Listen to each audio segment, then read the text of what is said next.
I did a lot of research so that I could talk to you guys about this watch we just got in, but actually holding it and spending time with it is how I learned the most about it. This is the Nardin Blast Hour Striker Tourbillon. And if you're not familiar with all those words I just said, Blast is the model name. Hour Striker is a complication of chiming the hours out, and then tourbillon is of course this mechanism that we see at the 6 o'clock section of the dial. So I'm gonna give you guys a demo of how this Hour Striker system works. As the hour passes, it will chime out what hour it is. So you can see right now, we're approaching 4 o'clock, and when we hit 4,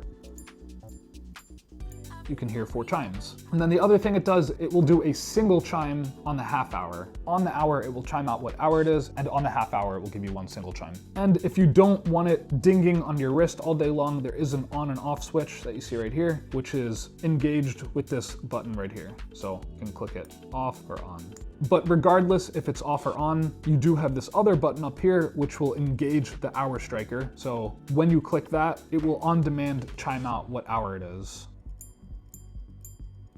And all of the reading I did online didn't tell me this next thing that I'm gonna show you. All right, so pay close attention to this, what happens when I click the Hour Striker button. All right, so we'll start off by having you look at this, what kind of resembles a scythe up here. Maybe you should show them a little Grim Reaper scythe.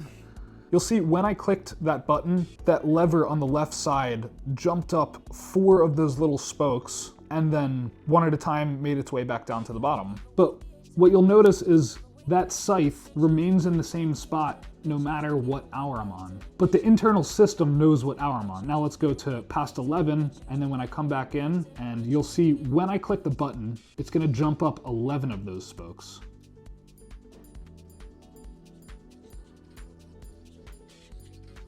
So it's this internal system that, of course, knows what hour it is, and then when you click the button, it jumps the correct amount of those spokes so that it can count down the correct amount of hours. All right, now we flip over to the back of the watch, and you might be expecting some beautiful and elaborate movement, but what you'll see is just this plate with some strange cutouts in it. And this is actually an amplification system that Nardin had developed. This top plate is rose gold, and then it has these cutouts, and then there's a fraction of a millimeter of air in between, and underneath that is this black coated plate. And then the striking system supposedly bounces off of that, and then it amplifies the sound through the case and out of these cutouts to make an impressively loud chime. All right, so the retail price of this watch is right around $130,000, and we're selling it for more than a 50% discount off of its retail price. And it's a 2025 full set that my customer wore it a couple times before selling it to me, but the condition is very stunning. Hope you enjoyed the deep dive in on this watch, and drop a comment your thoughts of it below.